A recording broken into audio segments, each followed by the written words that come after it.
Yeah. You have to make sure your transmission is in neutral and your brakes are on.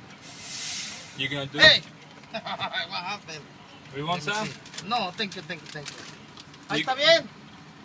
You're gonna do it just for a show. You're gonna let the instructor know that you're checking these things. You're gonna go like this, okay? My transmission is in neutral.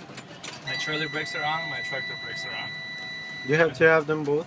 Yeah. Or just one? Both of them have to be on. If it's a tractor and a trailer, then both of the brakes have to be on. Then you're gonna say to the instructor, I'm gonna be performing my California commercial Class A licensed air brake test. You don't have to say in exact order, but you can say, I'm gonna be doing my California Class A commercial air brake test. You have to do that? Yeah, you have to say that, so that he knows, I guess, what you're doing, or you know what you're doing. So you're gonna say the first part. What's going on? What are you doing? Oh, he checked the trailer for the B&B. Okay.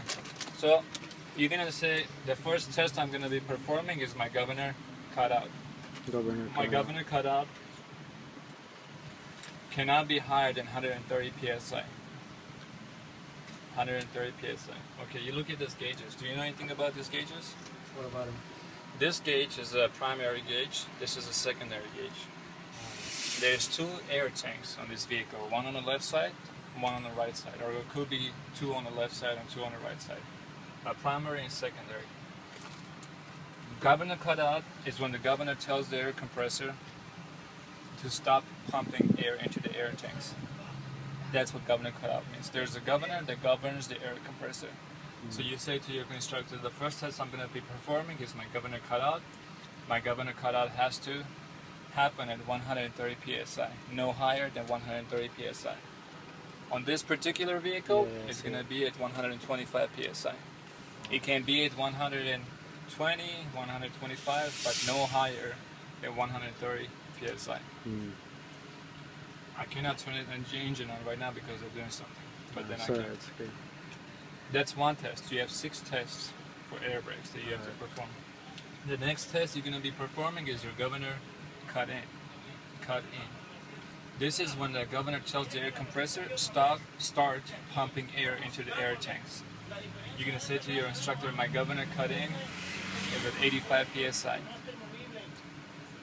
No lower than 85 psi. It can happen at 90, 95, but no lower than 85 psi. As soon as your needle drops to 85 psi, your governor is going to tell your air compressor start pumping air into the air tanks. That's your governor cutting. So we have governor cut out 130 psi, governor cutting 85 psi. That's 2 tests already. I'm going to do them, but right now I'm just saying the order. The next test is low air leakage test. Applied air leakage test. In this test, you cannot lose more than 4 psi in 60 seconds. And to do this test, you're going to have maximum air pressure in both of your air tanks. Both of your air tanks have to be at maximum, which is 125 psi. For this vehicle, that's when the governor cutout happens. So as soon as you have maximum air pressure in both of your air tanks, you're going to be performing this test. The next test is your low air warning glide and buzzer test. This is the 4th test. This test is when the car gives you a light in the dashboard and the buzzer comes on. That means that you are losing too much air in your air tanks. The pressure in your air tanks is too low. And for this, it's going to be 55 to 75.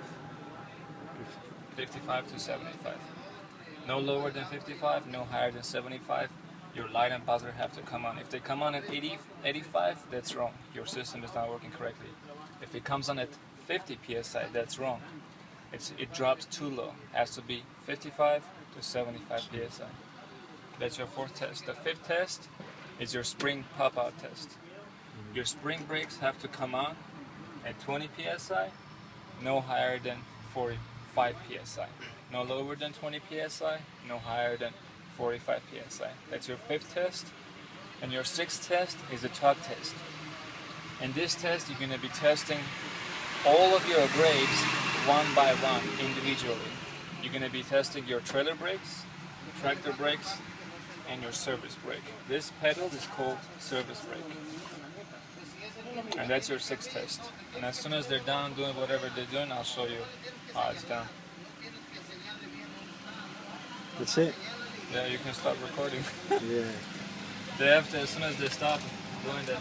Can I turn the engine on? Okay.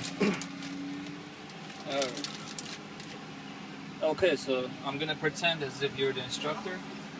Okay, good morning, instructor. I'm gonna be performing my California Class A commercial license air brake test. I'm gonna make sure my transmission is in neutral, my brakes are on. I'm gonna press my clutch in, and I'm gonna start my engine up. What? I'm already over here. You're telling me auto?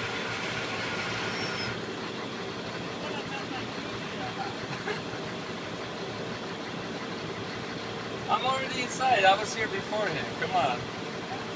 Okay. So instructor, I'm going to be doing my governor cutout test. In this test, I'm going to be seeing whether my governor cutout works properly. My governor cutout is 130 psi. So to do that, I'm going to idle my engine about 1,000 to 1,500 RPM. No higher than 1,500 RPM. As soon as my needle stops rising, my primary and secondary needle stop rising, that's when my governor cutout happens. So I'm gonna wait.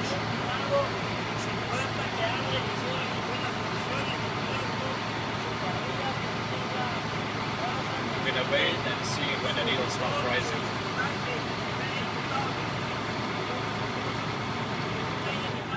Okay, my needle stopped rising at 125 psi. This is a good test. It did not go over 130 psi.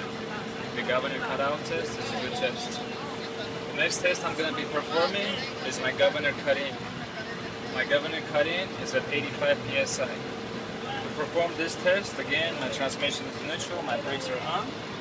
I'm going to press my brakes.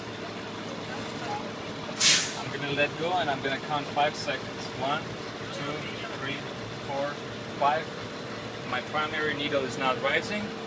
I'm going to do it again. 1, 2, 3, 4, 5. My needle is still not rising. I'm going to do it again. 1, 2. Okay, my needle starts rising. My governor cut-in is at 90 psi. As soon as the needle starts rising, that's when the governor tells the air compressor to start pumping air into the air tanks. That's why the needle is rising, because there's pressure building up into the air tanks. So my governor cut-in is at 90 psi. This is a good test. It did not go below 85 psi. Okay, the next test I'm going to be performing is my applied air leakage test, 460 test. In this test, I cannot lose 4 psi in 60 seconds. I'm going to build maximum air pressure in both of my air tanks. My primary is maximum right now, and my secondary is at maximum, which is 125 psi. Okay, I'm going to put the transmission in the lowest gear, which is the first gear. I'm going to put it in the lowest gear. I'm going to turn my engine off. I'm going to let go of my clutch. I'm going to release both of my brakes, my trailer brakes and my tractor brakes. Okay, I'm going to wait until the needle stabilizes. My needles have stabilized. They're not moving up and down. I'm going to press my brakes moderately. I'm going to wait again until my needles stabilize. My needles have stabilized. I'm going to say to the instructor, I'm going to read out the pressure. I have about 90 psi in my primary and about 95 in my secondary. Then I'm going to count 60 seconds.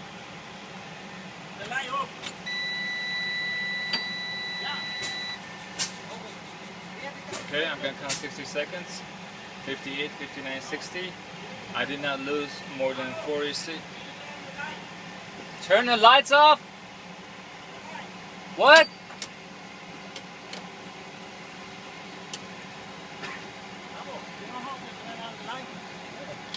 No, Ara, you need to learn, Ara. Oh, the headlights. Okay, let's say the headlights, man. I don't know what lights he's talking about. Turn signals. Okay, so you're gonna say to the instructor, I did not lose more than 4 psi in my 60 seconds. My air pressure in my primary tank is still at 90, and secondary is 95. This is a good test. I did not lose more than 4 psi. And you're gonna say to the instructor, with your permission, can I let go of the service brake? And he's gonna say, yes, you may let go. Okay, then I'm gonna let go. The next test I'm gonna be performing is the 4th test.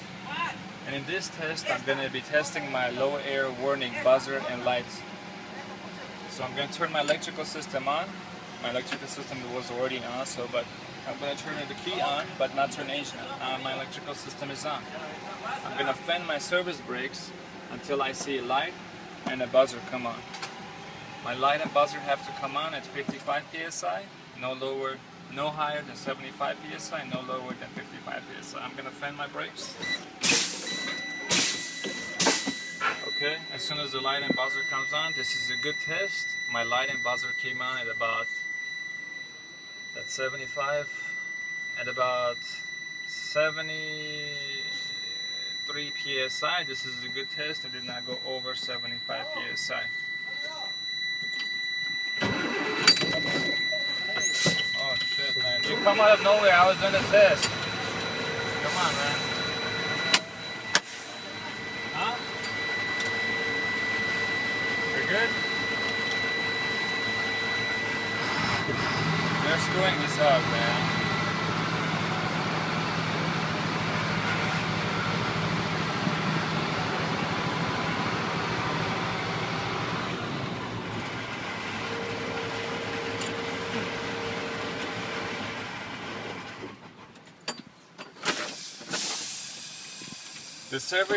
You have to know that the brakes were still released when we were doing our low air light and buzzer. Okay, I'm going to turn my electrical system on. My electrical system is on. I already did it, right? The light and buzzer. Okay, it has to be 55, no higher than 75. You fan the brakes. You fan the brakes until you hear light and buzzer. Come on, but you don't want to drop it below 55. Because if it goes below 55 and you do it too much, then the instructor might say, oh, there's something wrong. You see, as soon as it's 75, the light and buzzer came on. So you want to be maybe a little bit like that when your needle is there. Because if it was over 75, then your system is not working correctly. That's 55, 75 psi. Okay, now I'm going to turn my electrical system off. My electrical system is off. The next test I'm going to be performing is my 5th test. The 5th test is doing my spring pop-out test. In this test, I'm going to be testing to see whether my spring brakes work. My spring brakes have to come on no lower than 20 psi, no higher than 45 psi. To do this test, I'm going to fan my service brakes until my spring brakes come on.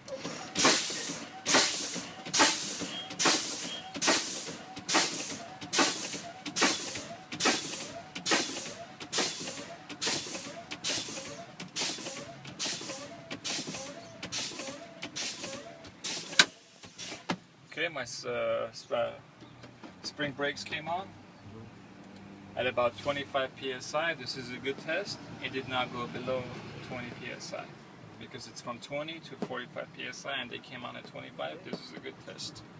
Next test I'm going to be performing is tug test. In this test I'm going to be testing individually my trailer brakes, tractor brakes, and my service brakes. To do that, now that my brakes came on, my brakes are on, I'm going to put my transmission in neutral again. I'm going to put my transmission in neutral. My brakes are on. I'm going to turn my engine on. I have to have maximum air pressure in both of my air tanks to perform this test. So I'm going to fast idle my engine from 1000 to 1500 RPM to build air pressure in my air tanks faster. You don't have to do this if you want to make the instructor wait, but I say trying to make his life a little bit easier, so maybe he'll be nicer to you. I don't know. So when I go a little bit faster RPM, it builds air into the air tanks faster because the compressor is spinning faster. And I have to have maximum air pressure. That's when my needle stops rising. That's when I know I have maximum air pressure.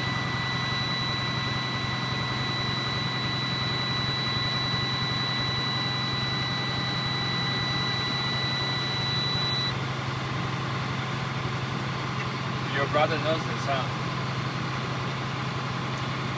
That's why he told me this one's more important. Yeah, on this test, if you make one mistake, Yes, well, that's it. They'll tell you, we don't want you to drive, we don't want you to do anything.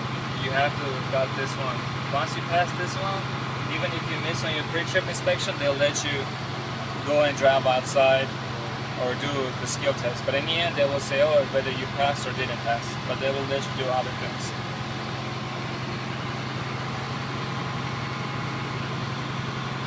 And the truck is not in the perfect condition, so sometimes you have to see, work with the needles to make them as correct as possible.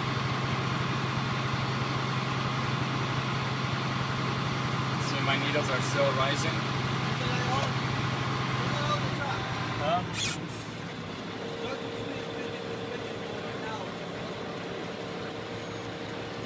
What do you mean there is no pre-trip inspection? Why not? I'm doing a pre-trip inspection. Come on, dude. I'm helping him out, man. Huh? I'm helping him out. Okay, give me just 1 minute only. 1 minute only.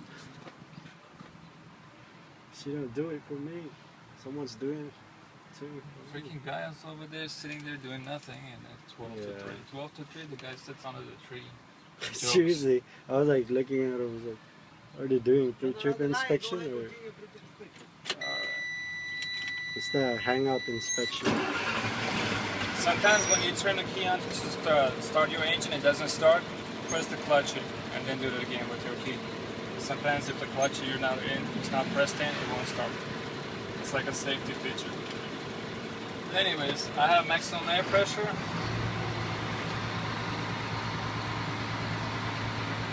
I have maximum air pressure in my primary air tank and my secondary air tank. My needle stop rising. Then you're gonna set in this truck. I'm gonna put my transmission in the lowest gear. In the first gear, in the first part of this test, I'm gonna be testing my tractor brakes. So I'm gonna release my trailer brakes. So the only thing right now is holding the truck from moving is my tractor brakes. And I'm gonna put in the first gear, Jordan, in the first gear. And I'm gonna slowly let go of my clutch and feel whether my tractor brakes are holding or not. See? My tractor brakes are holding. I'm gonna release my tractor brakes. Now the only thing is holding is my trailer brakes. So now I'm gonna test my trailer brakes. Okay, my trailer brakes are holding. Now I'm gonna release both of them, but I'm gonna make sure that I have my service brakes are on. I'm gonna release my trailer and tractor brakes, and I'm gonna slowly let go of the clutch to test my service brakes. Okay, my service brakes are holding. Now I'm gonna turn both of my tractor and trailer brakes. I'm gonna put my transmission in neutral, and I'm gonna turn my engine off. This concludes my California Commercial Class A air brake test. Yeah, that was great, man. I mean, if that you watch it, helps you. Yeah. You watch so it, it's gonna help you out. it's better recording and just And then the Listen. pre-trip inspection. The pre-trip inspection, you're gonna start with, you're gonna say both of my mirrors. Because in your pre-trip, you have to check both of your mirrors. So you're gonna say both of my mirrors are properly mounted and secure. The brackets are not cracked, bent, or damaged. The mirrors are not excessively dirty. They're adjusted to my specifications. My windshield is properly mounted and secured. The weather strip is not cracked or leaking. There should be no illegal stickers or decals that will obstruct my vision. My back windows are properly mounted and secured. The weather strip is not cracked or leaking. Both of my doors open and closes freely. Both of my windows go up and down freely. My seat is adjustable, forward, backwards, high and low. It's properly mounted and secured. It's not damaged. My seat belt is properly mounted and secured. It's not frayed, cracked, or worn out. The locking mechanism works properly. It's not damaged or broken. I have a fire extinguisher. You're going to put your hand. I have a fire extinguisher, properly mounted and secured, fully charged and up to date. I have 3 reflective triangles, red in color. In case of an emergency, they're not broken or damaged. I have a box full of fuses. Huh? Oh, put the light on. Okay. I have a box full of fuses in case my fuse burns out. Those 3 things you need: fire extinguisher, fuses, 3 red reflective triangles in case of an emergency. Then you're going to come to your steering wheel. My steering wheel cannot have no more than 2 inches of free play on a 20-inch steering wheel. No more than 2 inches of free play. This thing probably has 2 inches, but you just say like this and that's it. You move on. The instructor doesn't care, I guess. My shifter is properly mounted and secured. It's not bent, no illegal welds. Shifting crown is properly mounted and secured. It's not broken, it's not missing. My rubber boot is properly mounted and secured to the floor. It's not cracked. That will allow poisonous fumes to escape to the inner cab. Okay. Then you come to your gauges. My operating range on an oil pressure is 20 to 60 psi. My operating range on the engine fluid temperature is 170 to 200, no more than 210. I should have minimum of 1/4 of fuel in my fuel tanks. The operating range on a voltmeter is digital, it's 12 to 15 volts. My city horn, my country horn, there is no country horn on this one, but city horn, country horn. My wipers work properly. My windshield washer works properly. My windshield washers are properly mounted and secured. They're flushed against the windshield. They work smoothly. They're not damaged. My defroster, my heater, high and low settings. That's all you have to say. And my brake knobs are properly mounted and secured. They're not broken or leaking. That's, I don't even know. We don't do nothing with that. I don't know what that is. My left signal, you're gonna turn it on. My right signal, my 4-way flashers, my high beam, low beam, my headlights. My headlights, high beam and low beam. The instructor is not that meticulous. He just wants you to know, to feel that you know what you're talking about. He wants to see that. The door, the mirrors, steering. You can say my dome lights is properly mounted, secure, it's not broken. It works broken. properly, but it's broken. But he doesn't care that much. It's a little bit damaged, it's okay. And this concludes our in-cab and air brake test. You actually gonna watch this video? Yeah, why not? I gotta study these things a lot. Yeah, I was gonna say it's getting long. I don't know if you're gonna